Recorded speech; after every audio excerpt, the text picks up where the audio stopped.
On today's exit, we're here in Chicago, Illinois, to talk about a man that rocked a tattoo that said "Born to Raise Hell." And my friend, he was born to raise hell.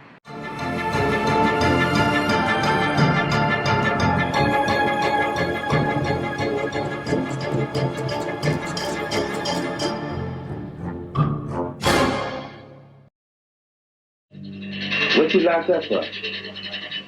They count for murder. Did you kill him? Sure I did. Why? Just one there night. What you're looking at in front of you is 3966 North Avondale Avenue. Now, it would be this empty lot right here where these cars are parked. The reason we're showing you this empty lot where this apartment building once sat is because of a man by the name of Richard Speck. He was born here in Illinois. His parents were pretty religious, but at the age of 6, his father died, and his mom remarried. The person that she remarried was kind of complete opposite from his dad. Very hoodlum, drinker, had problems with the law. So, in essence, it kind of rubbed off on Richard. After she remarried, they moved to Texas. And Richard really wasn't that great of a student. For one, he needed glasses that he refused to wear. He had an issue with talking out in class because it would give him such anxiety for people to stare at him. So in essence, he ended up quitting high school shortly after 16. Now, he would start drinking a lot like the stepdad did. He actually picked up alcohol at the age of 12, and by 15, he was pretty much drinking every day. Now, he had a lot of problems with the law also. He ended up meeting a girl. She was 15. He got her pregnant and ended up marrying her. Now, the night that their baby was born, Richard was nowhere to be found because he was locked up. He had did some kind of drunken, rampage, and he was like 22 days in the jail. Like, his wife didn't know where he was, and meanwhile, his baby was being born. So, yeah, he was abusive toward the girl, and she ended up filing for a divorce from him.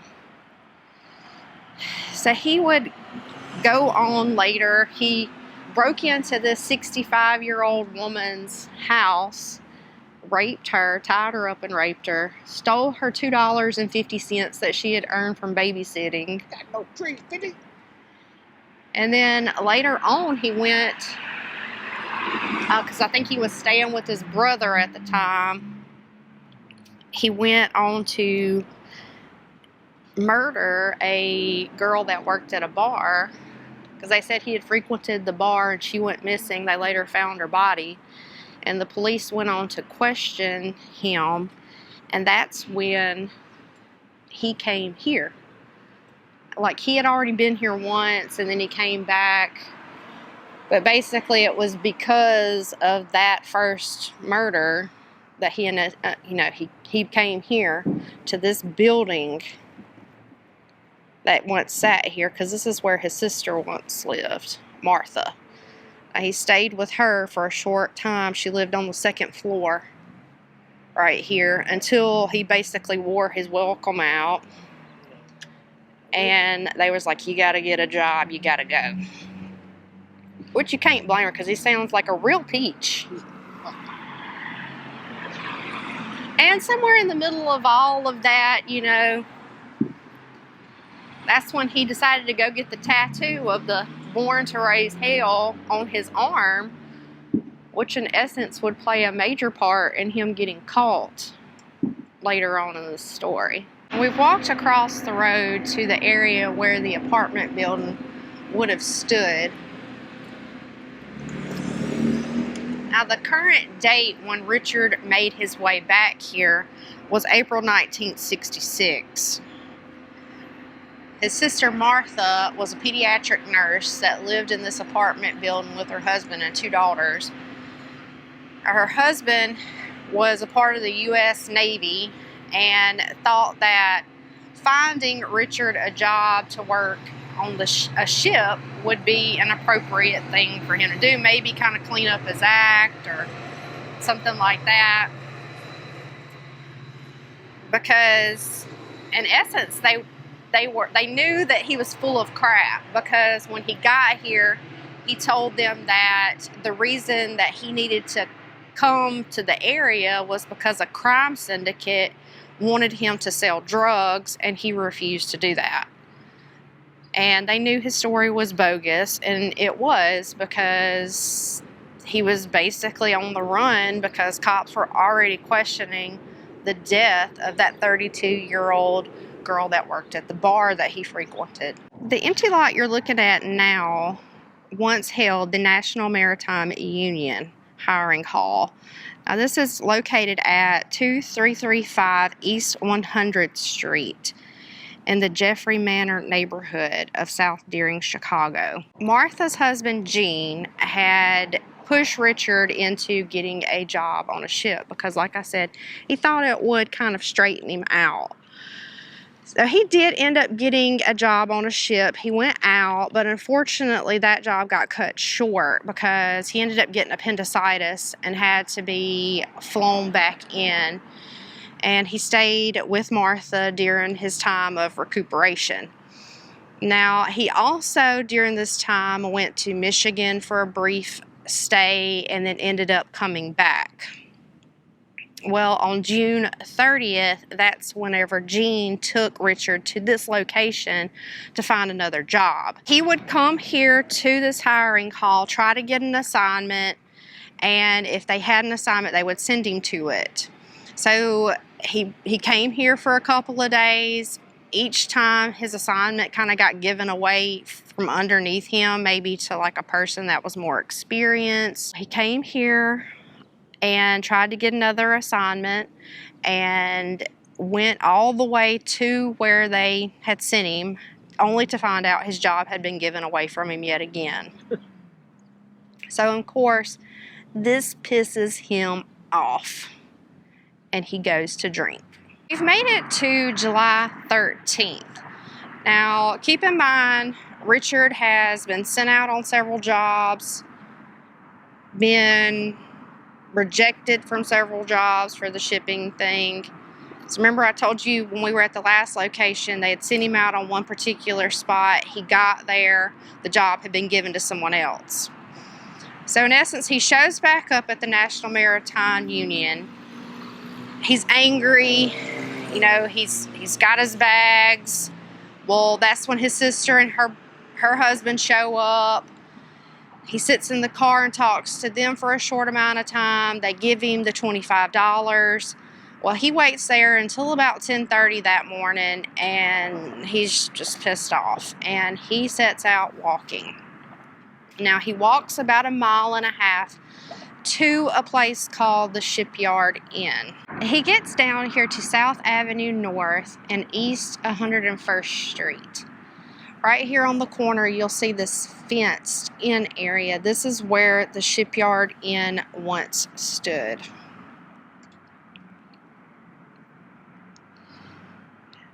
Now, he spent the day drinking in nearby taverns, and he ended up meeting this 53-year-old woman by the name of Ella Mae Hooper. He ended up bringing her back here to his room at the Shipyard Inn, raping her and stealing her gun. And then after that, well, he goes down to the tavern here at the Shipyard Inn, continues to drink until later that night, where he leaves armed with 2 knives, her pistol, dressed all in black, and he sets off walking. In this old photograph that we found online of what the old Shipyard Inn looked like, you can clearly see this building that's kind of fallen apart in front of you it's still here. There's 2 cars that would have been parked right there. So in essence, you would have seen the sign in the glass frame said Shipyard Inn. Right down there in front of you, that would have been where we were earlier, the National Maritime Union. Now, Richard walked 1.5 miles over here in this area. Now, he had been here earlier that day. Like I said, he sat in a car with his sister when she gave him $25. It was across from an elementary school, which is still currently there. We're just going to pan over real quick and show you the shot of the elementary school because it is still an active school. Now, 150 feet from the National Maritime Union is a townhouse, actually a set of townhouses. And the townhouse that he made his way to is 2319 100th Street. Now, it's still here. It hasn't been torn down. But Richard would find his way to a window, break in, and make his way to the bedrooms. The townhome was being occupied by 9 nursing students that were all sharing the home together. You had some Filipino descent nurses and some American nurses here. The first room he made his way to was, I don't want to say last names because I don't want to butcher them, so we're just going to go with first names here. First bedroom door that he came across was that of Corazon, age 23. And at gunpoint, he herded her out of the room and gathered up the other exchange students from the Philippines. And there would have been another group of American girls also that he woke up and gathered them all together. In total, he had 6 girls that he tied their hands behind their back with bed sheets.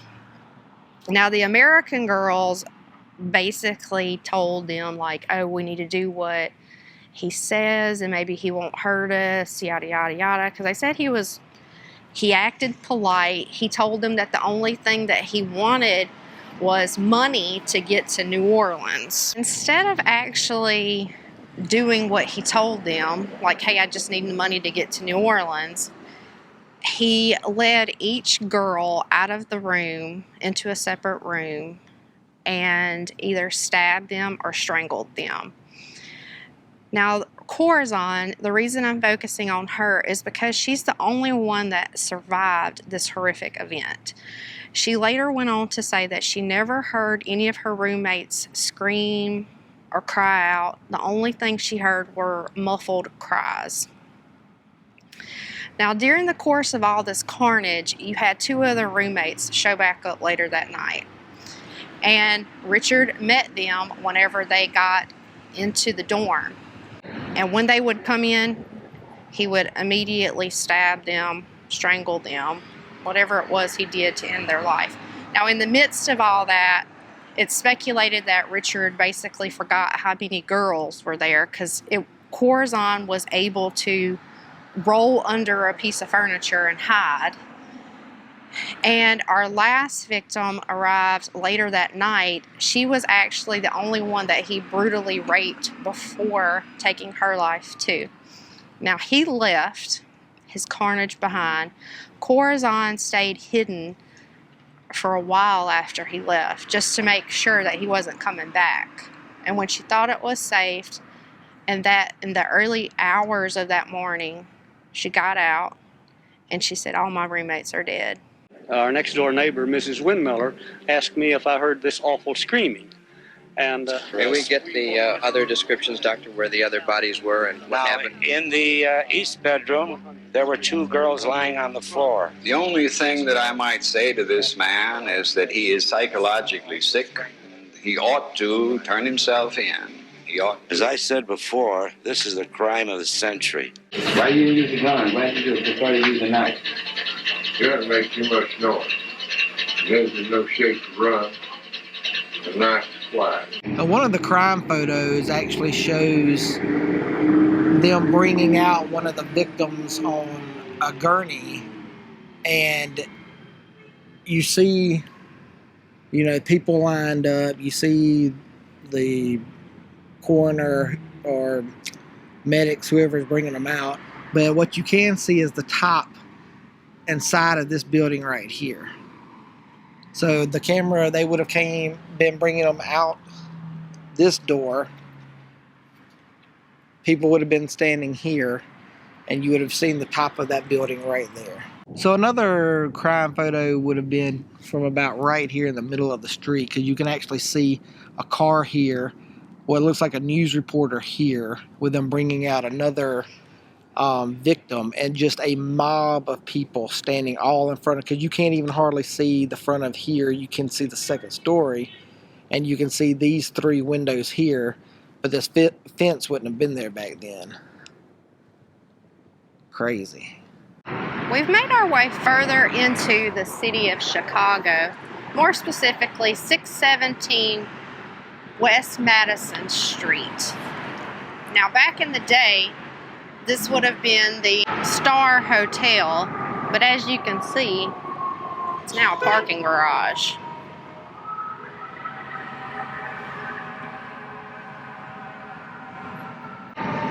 Now, the reason that we're here is because on July 15th, Speck would have made his way here. This is the day after the murders would have taken place on July 14th. There was a drifter by the name of Claude Lunsford. Him and another guy had been out drinking on the evening of the 15th on a fire escape at this hotel. Now, Claude Lunsford saw Richard Speck with his eyeballs. So, now the police had been called to back at our townhouse, our crime scene. They were able to get fingerprints from the crime scene. Now, using these fingerprints, they were able to identify Richard Speck with fingerprints that the FBI had already had. So we have our murderer. They drew up a sketch of him. So Lunsford was able to be like, hey, that's that guy I saw around here at the hotel. And so he called it in the night of the 16th because that's when he saw the sketch. Now the call came in around 9:30, and it was truly like they did identify, like have the call on file, but the cops never came. So Lunsford ends up finding Speck in his room here at this hotel. Now Speck would later, in this same visit, go on to try to commit suicide here. And the hotel receptionist would call for help and get Speck transferred to the hospital. We've made it to our final spot. Now this location would have been where the Cook County Hospital once was. Now it closed in 2002. Now remember I told you Speck tried to commit suicide, but he was carted off to the hospital. Here, a young doctor had already read about the Born to Raise Hell tattoo. And there was Born to Raise Hell. And I looked at the nurses and I said, this is the fella that the police are looking for. Also, during his sedation here at the hospital, Speck confessed to killing those 8 women. But needless to say, whenever it went to court, they really couldn't use what he had told the doctor because he was sedated whenever he said it. But they didn't need it really, because they had an eyewitness that was there at the scene of the crime. This beautiful building, which is currently the Hyatt Place Hyatt House Hotel. This is where the old Cook County Hospital's at. And this is where Richard Speck would have been brought. Now, for weeks after, the police got him, he underwent many, tests with doctors, and they deemed him competent. Like, they were like, he knew what he was doing, although he was drunk and said he was on drugs and didn't remember any of it. He went to court. He actually went to court I'm not really sure how to pronounce it. Pure? I don't know. I'm not going to say it. It's a place like 3 hours from here. It's about 140 miles from here. So he went to court there. And in court, you know, our eyewitness, Corazon, she stands up. You know, they're like, can you identify the man that committed these heinous acts? She goes over directly in front of Richard Speck, points her finger at him, almost touching him, and she says, this is the man. We'll make sure they get him. Yep. And so Richard Speck was initially sentenced to the death penalty by electric chair. Now, some kind of court case happened after that deemed the death penalty like you can't do that anymore. So then they turned around and sentenced him to some like crazy amount of years. It was something like 400 to 1,200 years in prison, and then I think that got reduced to 300. But Richard Speck didn't make it that long. He actually died in 1991. I want to say he was 50 or just before 50 when he died. Passed away of a heart attack. Now the not funny thing, but something that was kind of odd with Richard Speck was while he was in prison, there's an interview that was done shortly before his death, and Richard Speck had begun a transition to become a woman while he was there. So he started taking hormones to make his boobs bigger. Like, and in the interview, he's wearing these silk panties, and he admits to like performing like oral sex all the time. And basically, it was what they think was it was his way of survival in one of the most harshest prisons. That prison being Stateville Correctional Center. So he was cremated and his ashes were scattered. Well, that does it for us, all things Richard Speck. This was a very interesting video. Like I didn't really have a lot to say. It was all Renee. I was just filming and driving. But I mean, this was an interesting story. Like, not one that I don't think is like, or mainstream, and I say mainstream, like the Jeffrey Dahmers and, cases and stuff like that. But it was, yeah, but it had a brutal. It was one of the worst cases of mass murder here in Chicago. I mean, him killing 8 women all in one night. Well, big shout out to our VIP Road Warrior patron, the Crip Lady. Thank you for your support each month. It really helps us out a lot. And if you'd like to be a supporter for Exit to Adventure on Patreon, head on over, check it out. Different tiers for everybody. And subscribe here, subscribe on TikTok, subscribe on Facebook. Do it all. All that helps. We greatly appreciate it. So until next time, catch you guys down the road at the next exit. Keep it spooky. Later.